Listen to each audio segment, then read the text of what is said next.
The Bliss Business Podcast, the show about empathy, connection, and consciousness in business. Today's episode is brought to you by Zero Company, your paid search, social media, and programmatic ad experts. Welcome back to the show. I'm Steven Sakach, joined by my co-host, Mike Liwski, and our special guest today. Before we start, a little bit of news. This morning, our AI Chief Marketing Officer platform at aicmo.io won gold medal from the Merit Awards for marketing communications, technology, and innovation. And I heard a few minutes ago, we're also featured in Performance Marketing World's top tools of this week. So fun way to kick off the day. If you are a small business or run a small marketing team, check it out at aicmo.io. We really want to help you market with purpose. And that gets us to the show today. We're speaking with a leader who proves that even the most unexpected industries can create real impact, not just for their customers, but for their communities and teams. And we have a lot of franchises that have been around for many years, and we wanted to dive in with some that are in the early stages of the journey. And that's the case today. So Mike, introduce our guest today. Oh, I'd absolutely love to, Stephen. Looking forward to the conversation. So today, our special guest is Julie Harrell, the president of Cooper's Scoopers. It's a pet waste removal company with an unwavering focus on dignity, service, and making sure that there's social good. So Julie has taken what some might see as a basic service and transformed it into really a mission-driven enterprise, from employing and uplifting team members to upbuilding a business that people are proud of to be a part of. She's redefining what it means really to lead with heart, which we know we really love to talk about here on the show. So Julie, welcome to our show today. Thank you. Super excited to be here. Oh, and we are super excited for this conversation.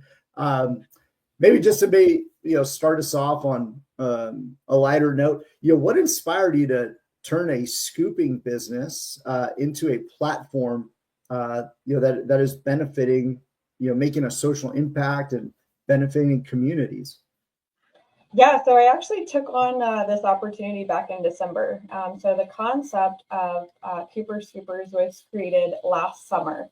And it was an incredible, very heartwarming story. So our founder was spending time with her grandparents, and they had a little fluffy dog, obviously providing them a lot of companionship in their older age.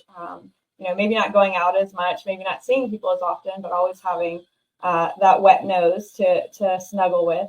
But also seeing the challenges when it comes to being able to have a clean, safe backyard for that pet, and also, grandchildren come over to run around. So I saw a real need there for being able to enjoy that companionship without the dirty work that comes in it. So I was really excited to take on this opportunity back in December for Cooper's Scoopers as the president. And again, we may be in the pet waste business, but at our core, we're about dignity, opportunities for our franchisees, and also making sure that we are creating a clean, safe environment for residential and commercial customers. That wet nose comment just reminded me how I woke up this morning. I had my little 8-pound Maltese just kind of jump on my chest and poke me. It's time to get up, time to go outside. Julie, many people kind of underestimate industries like yours in a lot of ways, yet I think what's unique is you can find ways to touch people in very real, consistent ways, right? How has purpose shifted the perception of your business, internally, externally? Yeah, so the biggest thing is making sure that we are sending in Cooper certified, technicians for all of our customers. We want to make sure not only that the backyard is safe and clean, but we want to make sure that our customers know who's entering their backyard, know who is potentially, the biggest thing for us is making sure that we're going above and beyond in that service. So they know who's coming, they know what services they're getting. And then our technicians go above and beyond on making sure that, the gate's closed, that, there's nothing in the backyard that's going to harm the pet. So really doing that with our branding, making sure that our technicians are fully branded as they're entering any property, and sharing that story as well, the founder's story with all of our customers. That also reminds, I just went on a trip, and as I'm in the airport, I heard we had 5 rattlesnakes in our backyard. I know, and I'm like, my mom's watching the house, and I'm thinking like, okay, I've got the elderly person and the very small dog, and I'm like, you can't go into the backyard right now. I'm gonna have to send someone over. But there are very real. I mean, that's very real, but very real concerns too with taking care of pet and providing that safe environment back there. That sometimes we just, like you said, you don't want anyone just going in the backyard and leaving the gate open or something like that. Right. I mean, there's dangers to a broken fence post, right? That's something that our technicians again will go above and beyond to make sure that pet's safe. They're also going to look at potential changes in the pet's diet. I don't know if anyone has had a vet visit with a dog that's potentially swallowed a sock, but that's very dangerous and very expensive. So we want to make sure that our pet parents know that we are always going to go above and beyond when it comes to the care of their pets. Yeah, but going beyond the service, right? It's almost providing, looking after the well-being of the pet, right? Absolutely. It's a great concept. So, Julie, one of the things, fostering engagement and connections, we understand is absolutely critical, right?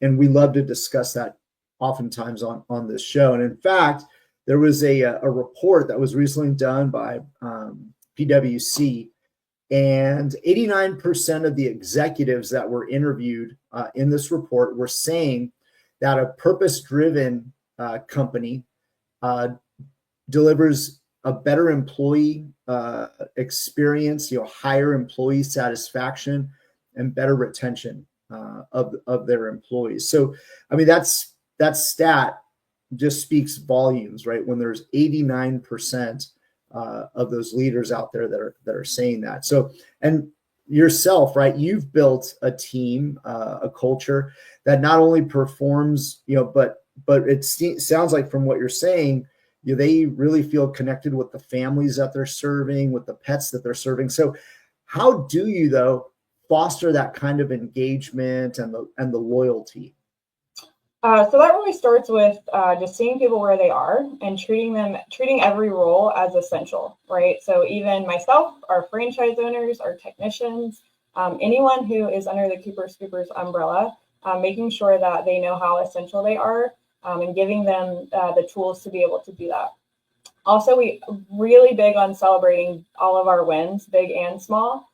So again, as we're starting, we are a very brand new business. So it's really important to celebrate whatever step we're at. We also give our franchisees a lot of ownership within their business and communicating all of the time, from a corporate stance down to our customers, again, going above and beyond. We want to make sure people feel seen and heard. And when they're respected, seen, heard, they want to stick around. They have more value in their job. And then that's also bringing incredible customer retention because it's a trickle-down effect. So we're hoping to duplicate that across the nation as we continue to grow Cooper Scoopers. Yeah. Well, and you're well, on your way. It sounds like. I love your comment there, because we, as well, on the show, discuss a lot of the conscious capitalism principles. And one of the key principles there is looking after or keeping in mind all of the stakeholders. And as you were sort of articulating there, right? There's the employee, there's the family, there's the pet, there's yourself, for example, the franchisee. So it sounds like everybody, there at Cooper Scoopers is really being considered then in the activities of the organization. Very important. So you're kind of in this early stage of growth. Let's see, I think you said you opened your first franchise in February. You're now up to 7 locations. One thing that in these early stages that is, I guess it's maybe a little bit easier in the early stage to maintain kind of that culture and that, level of, intentional hiring and things like that. How are you going to make sure you maintain that as you grow, and the stuff that's important to you doesn't get kind of washed away by a system or something like that? Yeah, so our mission and value for our parent company loyalty brands is having fun and improving lives. And we also have additional missions and values for Cooper Scoopers. So we have to make sure that not only the people that we're bringing on now, but the people that we're bringing on in 6 months, a year from now, believe in those missions and those values, truly our values of giving back, creating a clean space.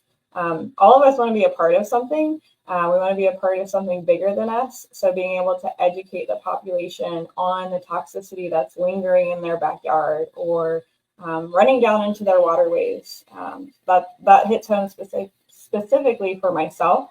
I'm located in the Tidewater area of Virginia Beach, Virginia. So making sure that we are staying true to those values of keeping our world clean and safe as we continue to grow. Saw this awesome quote from a podcast that I was listening to last week. Growth doesn't mean letting go of purpose. It means spreading it wider. So we have to make sure that we are constantly staying true to our values and the purpose of why we are in this business.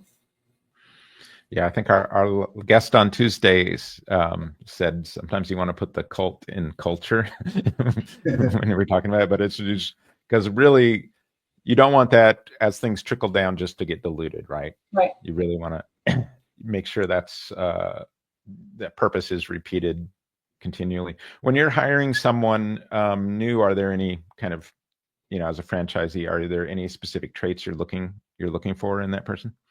Yeah, I mean, somebody who really has a growth mindset. This business has the opportunity for multiple trucks within a territory. Somebody who really does want to give back. Somebody who has a concern for public health. Wants to make sure that the world's going to be a safe place for their children and grandchildren. And somebody who really shows up with respect and kindness in any capacity. We are picking up poop, but it is much more than that. So we want to make sure that someone has that ability to connect with their community from many different aspects, not only cleaning up the pet waste. Yeah. So Julie said, I could actually, when you're responding and you're saying that we all want to be a part of something bigger than ourselves, I could see Tulio, our executive producer, in the back just going like, yes, because it's so true. Question for you about the franchisees that you're looking to attract. Similar question to what Steve asked you. What sort of traits do you look for in them? What sort of individuals are you trying to attract to Cooper Scoopers?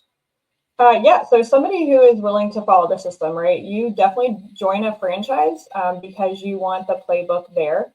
So you have to have a mindset to follow our system that we provide to you. You also want to make sure that you do have an entrepreneurial mindset.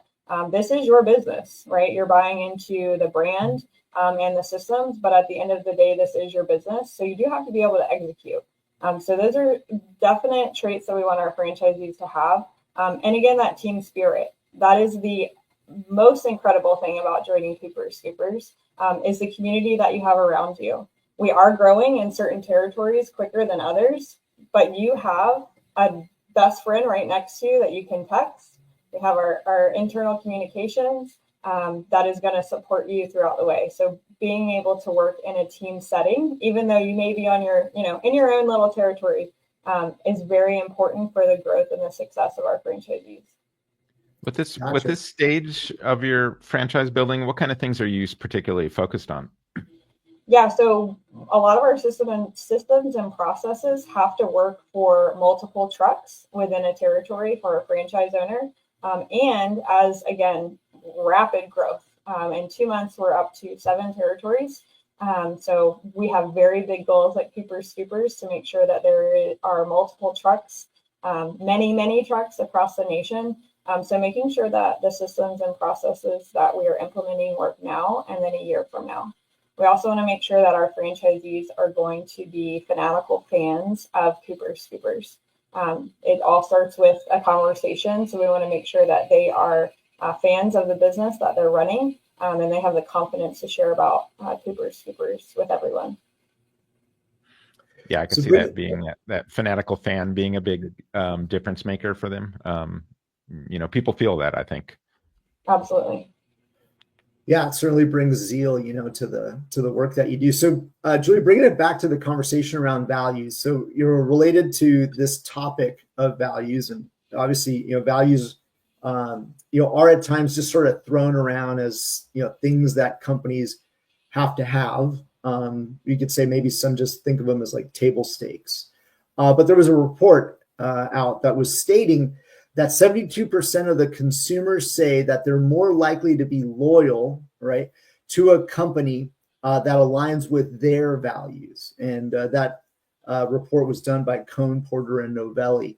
And that's a huge opportunity, right, then for a business to really try to identify those customers and align with those that connect with them, right?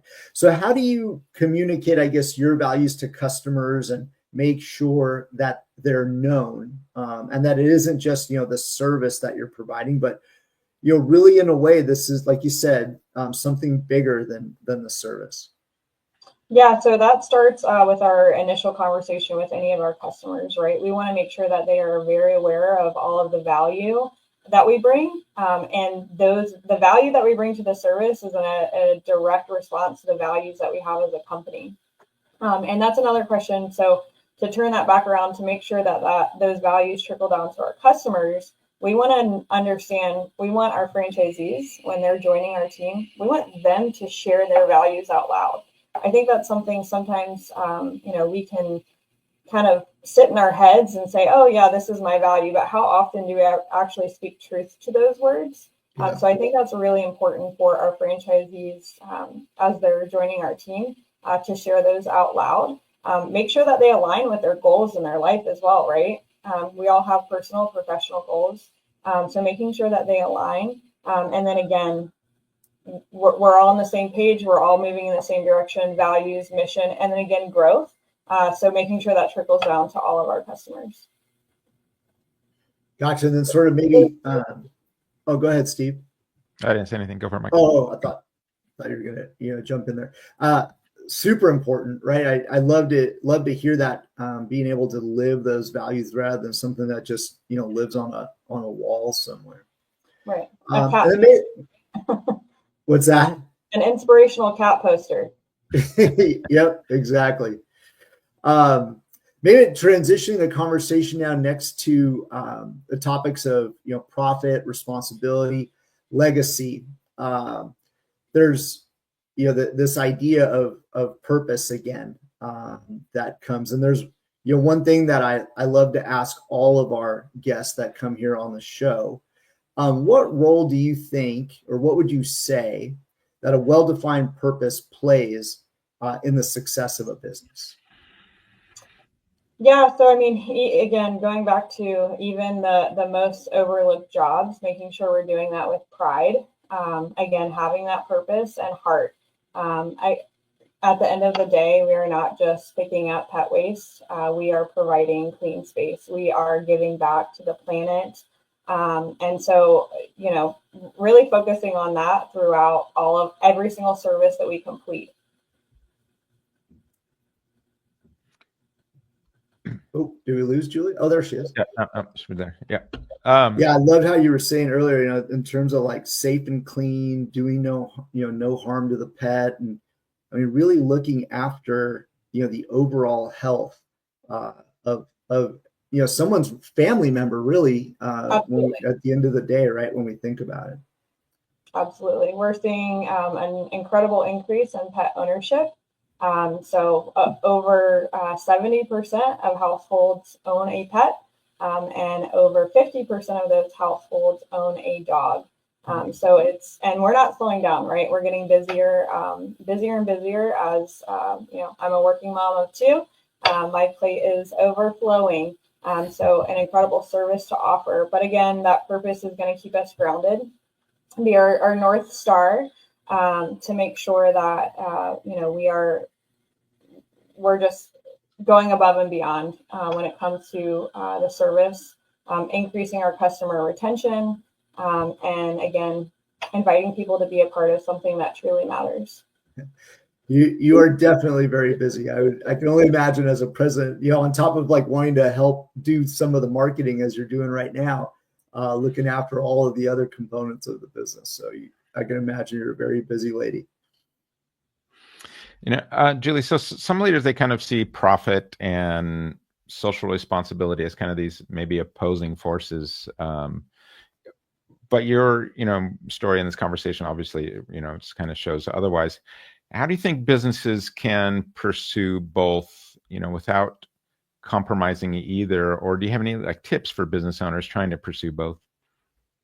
It's communication, over communicating with your franchisees. Really, as you are a leader, so you truly can't be in the passenger seat of a business of a franchisee's truck, right? But really communicating what the goals are, over communicating our purpose, right? And then making sure that you're giving clear goals, KPIs for your franchisees, and see what their focus is. I've been in the franchise industry for almost 5 years now, so that's the biggest thing. Franchisees, again, not following the system, can focus on the wrong area. So just constantly communicating with them to make sure that their heart is in it, and that their mind is focused on the right thing. And to communicate with them, are you using what kind of systems, or what are you guys set up for that at this stage? Well, since we are a startup, we communicate almost daily. I was going to say, probably at this early stage, right? The communication is probably a lot more hands-on than if you've got like 150 locations or something, right? Absolutely. But I'm also taking into an account that growth, right? I want to make sure that the communication cadence is structured in a way, and the tools that we use is structured in a way that is going to, again, create those touch points for our franchisees at 7 and then at 150. Yeah, you have to kind of consider both those things. Right. And making sure that we're creating that teamwork that I talked about earlier. You have somebody right next to you. So make sure that you are utilizing every resource that is provided, because you are a part of this incredible brand and the support system. All right. We've got a question from the audience here. Julie, if you could fast forward 5 years, what's the dream scenario for Cooper Scoopers? Love that. So innovative disposal tactics, right? Question: how much waste does the average dog produce in a year? Average dog, so say 35, 40 pounds. That's like 4 of my dogs. So I purposely kind of don't want a bigger dog because of all the, exactly what you're talking about. Yeah. What's the answer 300 there? pounds? 275 pounds. 275. Wow. So that's one dog, a lot of waste. So making sure that we are, again, being very mindful of our environment and creating innovative ways to dispose of our waste. So that, and seeing 3,000 trucks on the road across the nation of Cooper Scoopers franchisees. Yeah, that's and my neighbor's got 3 big dogs, so probably even 20 pounds bigger than that. So I can, this is like half a ton, I think, is what, what the math is. Cooper Scoopers. Yes, I know they need to. Lifetime. Julie, I was really happy to hear you talk about the innovative ways to dispose of the waste. What are some of the thoughts, I guess, that are going into that, further use? Obviously, right, we use cow manure for certain fertilization. There's a lot of science, obviously, that goes into that. What are some of the things that perhaps you're either doing today or that you might be thinking about doing in that regard of innovative ways to dispose of that and help the planet out? Absolutely. So again, that is our consistent goal on how we're going to dispose. So composting pet waste, unfortunately, is a very, very long process. Pet waste has a ton of protein in it, and it cannot be utilized on any product without some sort of treatment. But that's what it is today, right? We don't know what that's going to be like in the future, so we're constantly keeping a pulse on that. As a company now, we're using all eco-conscious and as many disposable, biodegradable products as possible. So we are constantly, we want to be number one when it comes to choosing eco-conscious products in our business. But there are a lot of ways that are currently being tested on how to dispose of pet waste. Yeah, Wow. I can think like if you've got that purpose, that eco-minded purpose, eventually, yeah, you're going to come across a solution at some point. Yeah, just because you're continually asking that question. All right, we've got another audience question here. Are there any community programs or partnerships you've developed through your work? Yes, I love that question. Always engaging within our community. So a lot of partnerships with, the SPCA, providing, for dogs that are adopted, saved from the shelters, making sure that they're getting their first scoop free. And then community programs, cleaning up, especially our area, again, going back to being around the water. So cleaning up the bay, making sure that we are connected with, again, our overall vision of having, a clean, safe planet. Yeah, I love Thanks that. so much for that question, Bayani. We appreciate it. And to our listeners, feel free to keep the questions coming. Yeah, it's a good point that we've talked about with a lot of franchises, is that trying to build that local community connection in some way or another. There's a lot of ways they try and go about it, and some kind of view yourself as kind of the mayor of your area, right? So we have one more Andre's question here. Let's go to: how do you stay grounded, especially when demands of leadership get overwhelming? That is an incredible question, especially for the stage of life that I'm in right now. Like I said, I am running this company as a startup. I have 2 young children, 7 and 2. Pride and joy also of my life. And the number one, and I have said this time and time again, but it is having incredible mentors around you. So making sure that you have somebody. Again, this has not been an easy job by any means. It has been exciting, and the amount of times that I'm laying in bed reading about pet waste is, my husband's like, "What are you reading now?" "Oh, did you know?" Fun fact about pet waste. But having somebody, right? Like I said, it can be challenging, and you can have an off day, right? You can have a day of negative thoughts or failures even, right?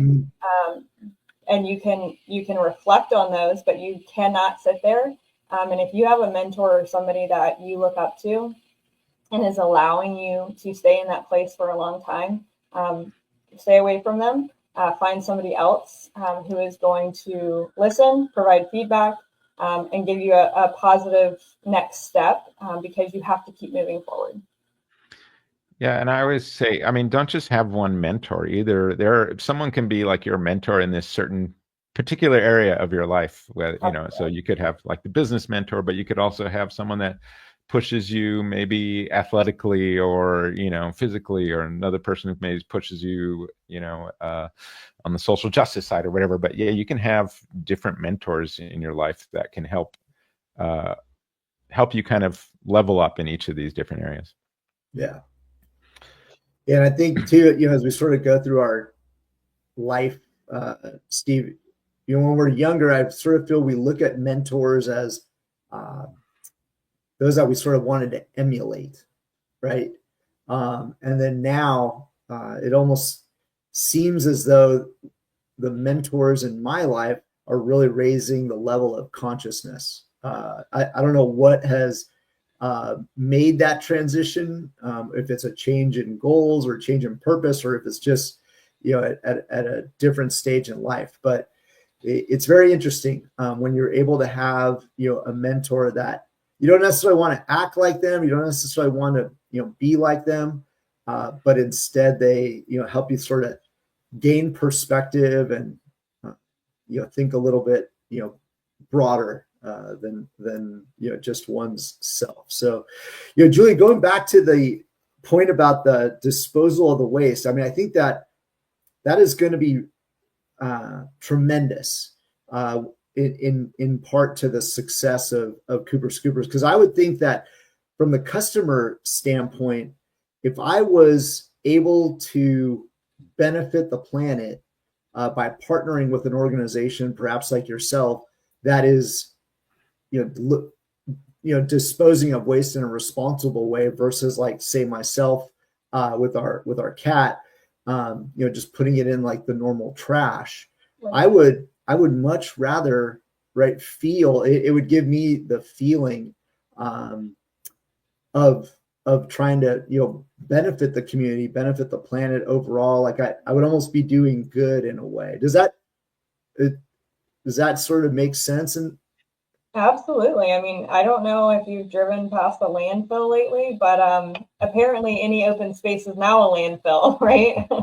Yeah. So anything we can do to eliminate that, and again, giving back as a parent is huge. So if we can connect with our families and provide that solution over the next 5 years, when it comes to the responsible disposal of pet waste, that is, a huge success in my eyes. Yeah. Yeah, a lot of times, like, people, they won't remember the, features of a product or something, but they will remember our service. They will remember just how it made them feel a lot of times. So this is kind of going to what Mike's saying, is just that feeling of doing something socially responsible. We've got another another question for our guest from our audience. Does community engagement play a role in your marketing efforts? Yes, absolutely. So I actually saw this morning on a marketing post about how important it is for IRL, which I'm young, but I'm not that hip. So I was like, what is IRL? In real life events are. So that is absolutely very impactful. The more people that I've talked to in the last 5 months since I've taken on this position that did not know that, one, this is a service, but two, that leaving your pet waste in your backyard is very toxic. They have small kids. They're like, oh, we'll clean it up later. That's being tracked into your home. So being able to be in IRL events within the community is incredibly important for our franchisees. The education aspect, but also building that relationship. You want to know, and trust whoever you are purchasing from. Again, we double down on that trust by making sure that our technicians are Cooper certified and have a background check. So that is number one for our franchisees as we are launching Cooper Scoopers across the nation. Julie, we asked this question to every guest in some sort of form. Do you think love belongs in business? Yes, absolutely. So it shows up for me specifically is respect as I am launching this business. Curiosity to make sure that we are working as a team to find solutions and doing that in a loving manner.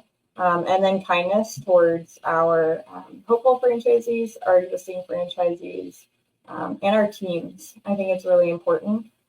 Making sure that love is contagious as well. That's that fanatical fan that we're creating for me being a fanatical fan of Cooper Scoopers, all the way down to our pets being a fanatical fan, being excited if they're in the backyard when a Cooper Scoopers technician comes in. And people feel that. Yeah. For sure. Do you think, like, you're in this early stage where it's a lot of building systems and stuff, and so when you think of building love into those for Cooper, those kind of systems for Cooper Scoopers, can you think of an area or two that, like, just instantly comes to mind? The communication to the pet parent. Yeah. So, hey, your backyard's clean, your backyard's locked. Saw Fluffy today, depending on if the pet parent said treats are okay. Maybe our technician gave Fluffy a treat that day. So definitely the communication aspect. Yeah, that's a smart way to help build that connection and that relationship, right? So making sure that you're franchise owners understand the importance of that, right? As part of building that love into your system so that you can do this and not just, 7 franchise this year, but, next year, maybe you're up to 50 or something, right? And next year after that, 100. Yeah. You want to make sure that, you are creating that relationship, bringing that love into your business so that it's not always a transaction. It should never feel like a transaction. It should feel, again, like a connection. Yeah. It is a business advantage, without a doubt. It'll set organizations apart, one from another. Those that will do it, right, will be the ones that connect in broader terms and survive. So, Julie, this has been such a thought-provoking question, without a doubt, from the overall safety, the cleanliness, the health of the pet. I loved your point about educating. I mean, who really knows, right, that all of this toxicity could necessarily exist if not handled appropriately. So very thought-provoking conversation today as well. Talked about the importance of purpose and values. So for our listeners, where can they learn a little bit more about Cooper's Scoopers? Would love for everyone to go check out cooperscoopers.com. You can also find out more information about bringing a franchise to your territory. And you can also follow us on Instagram at coopers.scoopers. Today is actually, fun fact, it's National Hug Your Pet Day. So if you go hug your pet, make sure you tag Cooper's Scoopers. Hug your pet, send a photo in. Yeah, send a photo and tag Cooper Scoopers in your post, right? Yes, please do. All right, thanks again, Julie, and thank you to our listeners for joining us today. A lot of great questions today. Appreciate all the interaction. If today's episode inspired you to rethink the way business can serve both people and purpose, don't forget to subscribe and share, and give us a few of those more of those 5-star reviews. We always appreciate those. And we will see you next time on the Bliss Business Podcast. Thanks, guys.